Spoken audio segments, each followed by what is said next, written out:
ETF index mutual funds నేర్చుకుని stock మార్కెట్లో రాణించాలనుకుంటున్నారా? వెంటనే ఈ నెంబర్కి కాల్ చేయండి.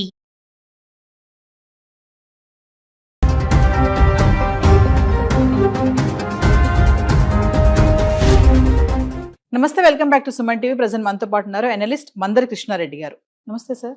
నమస్తే అమ్మ. సార్, అమెరికాలో ఇప్పుడు హైర్ చట్టం అమలు అవబోతుందంట. అంటే ఇది H1B ఫీజ్ కంటే చాలా ప్రమాదకరం అని చెప్పేసి, మరి మన ఇండియన్స్కి ఇది చాలా బ్యాడ్ న్యూస్, ఇది ఒక షాక్ అని అంటున్నారు. అసలు ఏంటి హైర్ చట్టం అంటే? ట్రంప్ విధానాల్లో ఇంకొక సీరియస్గా ఆలోచిస్తున్నది.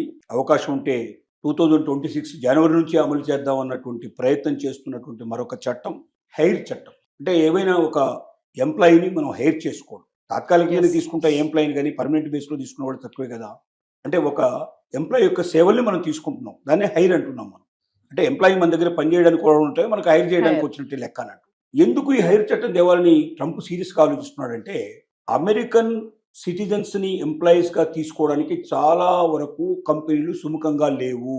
మొదటిది ఏమిటంటే, అమెరికన్ చట్టాల ప్రకారంగా అమెరికన్ సిటిజన్ని తీసుకుంటే ఖచ్చితంగా ఇంత అమౌంట్ పే చేయాల్సింది. లేబర్ చట్టాల ప్రకారంగా ఇలాంటి జాబ్స్కి ఇంత అమౌంట్, ఇలాంటి జాబ్స్కి ఇంత అమౌంట్ అని ఆల్రెడీ ఒక సెట్ చేసి పెట్టారు. అంతకన్నా తక్కువగా జీతాలు ఇవ్వడానికి వీల్లేదు, అంతకన్నా భత్యాలు ఇంతకన్నా తక్కువ ఇవ్వడానికి వీల్లేదు. అవన్నీ ఖచ్చితంగా ఇచ్చి తీరాల్సింది. అంత మొత్తంలో జీత భత్యాలు ఇచ్చి వాళ్ళని పెట్టుకున్నా కూడా రెండోది వాళ్ళు చేసే పని ఏంటంటే టైమింగ్స్.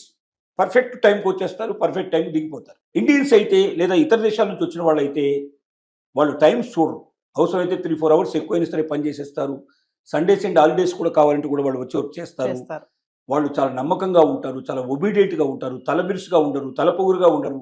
ఇవి అక్కడికి ఇక్కడికి ఉన్న తేడాలు. అక్కడ ఒక 4th క్లాస్ ఎంప్లాయీ అయినా సరే, ఒక సర్వెంట్ మేడో సర్వెంట్ బాయ్ అయినా కూడా కారులో వస్తాడు, కారులో దిగుతాడు. అతనికి మనమే గుడ్ మార్నింగ్ చెప్పి లేదా అతని వెల్కమ్ చెప్పి మన లోపలికి పిలవాలి. మనతో పాటుగా కూర్చోబెట్టుకొని, మన పక్కన కూర్చోబెట్టుకుని వాళ్ళకి టీ కానీ భోజనం కానీ వాళ్ళకి ఏమైనా సరే సర్వ్ చేయాలి. వాళ్ళకి చాలా గౌరవంగా చూడాలి, గౌరవంగా సాగనంపాలి.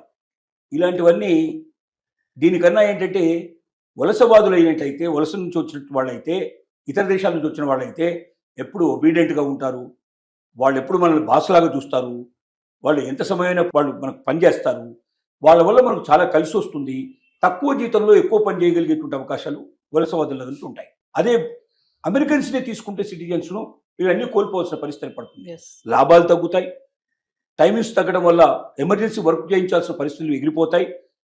చాలా ఇబ్బందులు, చాలా కష్టాలు వస్తున్నాయి. అంటే కంపెనీలు హాయిగా ఆనందంగా పనిచేసుకుంటూ లాభాల ఆర్జన చెయ్యాలి అంటే వలస నుంచి వచ్చిన వాళ్ళైతేనే దీనికి ఫిట్ అవుతారు. రెండోది, వాళ్లకున్నంత మేధస్సు, వాళ్లకున్నంత తెలివితేటలు, వాళ్లకున్నటువంటి గుణాలు ఏవైతే ఉన్నాయో, కావాల్సిన గుణాలు, కంపెనీకి కావాల్సిన గుణాలు ఎక్కువ భాగం ఇతర దేశాల నుంచి వస్తున్న వాళ్ళ దగ్గరే ఉన్నాయి. అలాంటి ఎమినెంట్ పర్సన్స్ని సెలెక్ట్ చేసి తీసుకుంటున్నారు వాళ్ళు.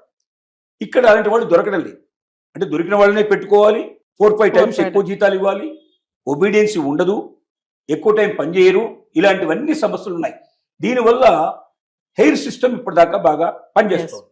ఇప్పుడు హెయిర్ చట్టం కొత్తగా ఏం తీసుకురావాలని అనుకుంటున్నాడు ట్రంప్ అంటే, ఏ కంపెనీ అయినా ఇతర దేశం నుంచి ఒక ఎంప్లాయీని తీసుకోవాలి అంటే, అమెరికన్ సిటిజన్ కాకుండా తీసుకోవాలంటే, అతనికి చెల్లించే జీతం ఎంత ఉంటుందో దాంట్లో 25% అమౌంట్ ఈక్వల్గా ట్యాక్స్ కట్టాలి. దాన్ని హెయిర్ చట్టం అని తీసుకొస్తున్నారు. అంటే H1B వీసా అయితే ఒక్కసారి $1,00,000 పిల్లించేస్తే వాడు ఎంతకాలం అయినా సరే వాడు పనిచేసుకోవడానికి అవకాశం ఉంటుంది. ఇది అట్టా కాదు.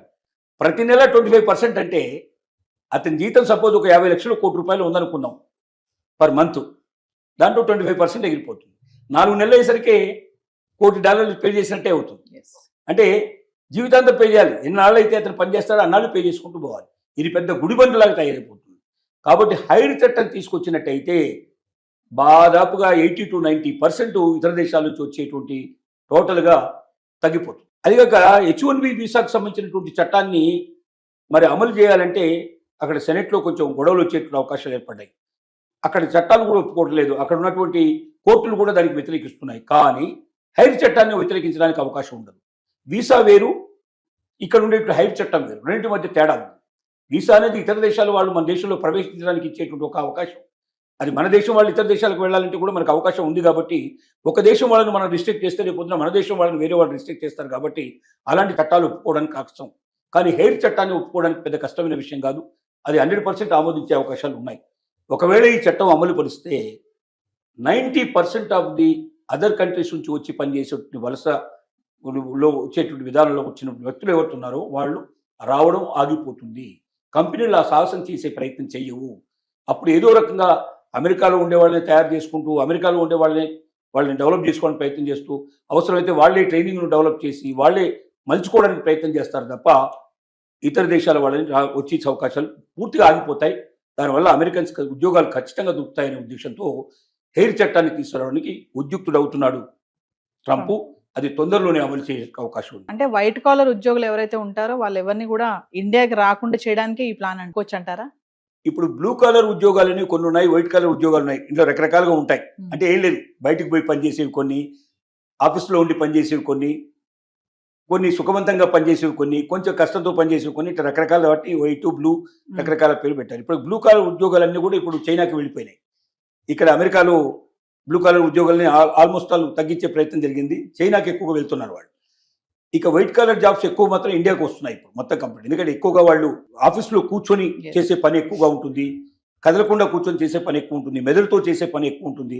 ఇవి వైట్ కాలర్ జాబ్స్. ఈ జాబ్స్ లో ఇప్పుడు అత్యధికంగా ఉన్న వాళ్ళు ఎవరంటే ఇండియన్స్. కాబట్టి ఆ జాబ్స్ కూడా ఇండియన్స్ కి రానియకుండా, ఇతర దేశాలకు రానియకుండా అవి కూడా వాళ్ళకే ఇచ్చేట్టు ఏర్పాటు చేయాలనేది ట్రంప్ యొక్క ఆలోచన. పోనీ హెయిర్ చట్టమే ఇంత ప్రమాదకరంగా ఉంది అంటే ఇంతకన్నా ప్రమాదకరమైనది మరొకటి తీసుకురావాలని ఆలోచనలో ఉన్నాడు. అదేమిటంటే ఏవైతే ఇప్పుడు అవుట్ సోర్సింగ్ విధానంలో సేవలు అందుకుంటున్నారో, అంటే అమెరికాలో కంపెనీ డైరెక్ట్గా పెట్టడానికి వీల్లేని వాళ్ళు అమెరికాకు మనుషులందరినీ తీసుకెళ్లి అక్కడ సేవలు తీసుకోలేసిన వాళ్ళు లేరు, ఇండియా నుంచే సర్వీసెస్ తీసుకుంటున్నారు. ఉదాహరణకి ఒక హాస్పిటల్ లోపల ఆ రోజు ఎంతమంది పేషెంట్స్ వచ్చారో అంతమంది పేషెంట్స్ సంబంధించినటువంటి బ్లడ్ కానీ, లేకపోతే మిగిలిన వివరాలు కానీ, తర్వాత వాళ్ళకి సంబంధించినటువంటి అన్ని డాక్యుమెంట్స్ అన్నీ కానీ అక్కడ ఏం చేస్తారంటే పేషెంట్ రికార్డులో ఇవన్నీ కూడా వచ్చేటట్టుగా భద్రపరుస్తారు. అంటే ఆ పేషెంట్కు కొత్తగా చేసినవి పాతవి అన్ని కలిపి ఒకే దాంట్లో రికార్డులో ఉంటాయి. ఆ నెంబర్ కొట్టంగానే ఆ పేషెంట్కి ఒక నెంబర్ ఇస్తారు. ఆ పేషెంట్ నెంబర్ కొట్టంగానే ఆ పేషెంట్ సంబంధించిన మొత్తం కంప్లీట్గా డేటా, అతను పుట్టినప్పటి నుంచి అప్పటిదాకా ఉండేటువంటి మొత్తం ఇన్ఫర్మేషన్ అంతా బయటకు వస్తుంది. అతనికి ఎన్నిసార్లు ఆపరేషన్ జరిగింది, ఏం చేశారు, ఏం జరిగింది, ఆరోగ్యపరంగా అతనికి ఉన్నటువంటి ప్రతి లక్షణం, ప్రతి సంగతి తెలుస్తుంది. అంటే మళ్ళీ కొత్తగా పరీక్షలు చేయాల్సిన అవసరం లేకుండా వెంటనే వైద్యం మొదలు పెట్టడానికి అది ఉపయోగపడుతుంది. దానివల్ల సమయం కలిసి వస్తుంది, మనీ ఆదా అవుతుంది. ఇంకటి చాలా మళ్ళీ చేయాలంటే చేసినవే చేసి ఖర్చు విపరీతంగా పెరుగుతుంది. ఇండియాలో లాగా కాదు, ఒక పరీక్షకి ఇండియా లోపల ఒక 10,000 రూపాయలు ఖర్చు అవుతుంది అనుకుంటే అక్కడ లక్షల్లో ఖర్చు అవుతుంది. కాబట్టి వీటన్నిటిని నిరోధించడానికి అవకాశం ఉంటుంది. అది ఖచ్చితంగా మస్ట్ అన్నట్టు. అక్కడ ఉన్న చట్ట ప్రకారంగా ఒక పేషెంట్కు సంబంధించిన రికార్డ్స్ మొత్తం 100% అవైలబిలిటీ ఉండాల్సిన బాధ్యత గవర్నమెంట్ది. తర్వాత కొన్ని కంపెనీస్కి దాన్ని అవకాశం ఇచ్చారు. ఆ కంపెనీల పని ఏమిటంటే మొత్తం రికార్డ్స్ అన్ని భద్రపరచాలి. వాళ్ళు అన్ని హాస్పిటల్స్ నుంచి ఇన్ఫర్మేషన్ తీసుకొని భద్రపరచాలి. లేదా హాస్పిటల్స్కి అప్పచెప్పారు, మీ హాస్పిటల్లో ఎంతమంది పేషెంట్స్ వస్తారో అంతమంది సంబంధించిన రికార్డ్స్ మీ దగ్గర రెడీగా ఉండాలి. అది అక్కడే చేయాలంటే, అమెరికాలోనే ఇవన్నీ చేయాలంటే విపరీతమైన ఖర్చు వస్తుంది. ఒక పేషెంట్కు వాళ్ళు చేసే ఛార్జ్ కన్నా పేషెంట్స్ రికార్డులు భద్రపరచడానికి అయ్యేటువంటి ఖర్చు చాలా ఎక్కువ. కాబట్టి ఏం చేశారంటే పేషెంట్ సంబంధించిన ఇన్ఫర్మేషన్ మొత్తం వాళ్ళు ఏముంది ఆన్లైన్లో మొత్తం ఇన్ఫర్మేషన్ పంపించచ్చు, వాట్సాప్ రూపంలో, లేదా కాపీ చేసి పేస్ట్ చేసేస్తే ఇమీడియట్గా మొత్తం ఇన్ఫర్మేషన్ వచ్చేస్తుంది కంప్లీట్గా. దాన్ని తీసేసుకొని కంప్యూటర్కి పంపించచ్చు. అలా పంపించినప్పుడు ఇక్కడ వాళ్ళు ఏం చేస్తారంటే దాన్ని అంతా ఒక పేషెంట్ దాంట్లోకి వచ్చేటట్టుగా చేసి దాన్ని ఏ రూపంలో ఎలా పెట్టాలో, పీడిఎఫ్లో పెట్టాలో, మిగతా దాంట్లో పెట్టాలో అన్నీ పెట్టేసి కంప్లీట్ చేసి ఆ ఫైల్స్ తిరిగి రిటర్న్ చేస్తారు. అది పేషెంట్కు అక్కడ వాళ్ళు భద్రపరిచి పెడతారు. అంటే వాళ్ళకి ఏమవుతుందంటే అమెరికాకు ఎంప్లాయీస్ని తీసుకెళ్లాల్సిన అవసరం లేకుండానే అక్కడ అయ్యే ఖర్చులు ఒక 5%, 10% ఖర్చు పెడితే వాళ్ళకు హైదరాబాద్, ఇండియాలోనో లేకపోతే ఇతర దేశాల్లో నుంచో ఆ రికార్డ్స్ అన్ని చేసే అవకాశాలు ఉన్నాయి. అందులో అత్యధికమైన సర్వీసులు ఇండియా నుంచి పెడుతున్నాయి. 70% అవుట్ సోర్సింగ్ మొత్తం సంబంధించిన సర్వీసెస్ అమెరికాకు ఇండియా నుంచి అందుతున్నాయి. ఇప్పుడు ఈ అవుట్ సోర్సింగ్ అయ్యేటువంటి ఏదైతే ఖర్చు వస్తుందో, ఆదాయం ఖర్చు పెడుతున్నారో, అవుట్ సోర్సింగ్కి ఎంతైతే డబ్బు చెల్లిస్తున్నారో అమెరికా నుంచి అమెరికన్ కంపెనీస్, దాంట్లో 25% ట్యాక్స్ రూపం లోపల అమెరికా ప్రభుత్వానికి చెల్లించాలని కండిషన్ తీసుకురాబోతున్నాడు.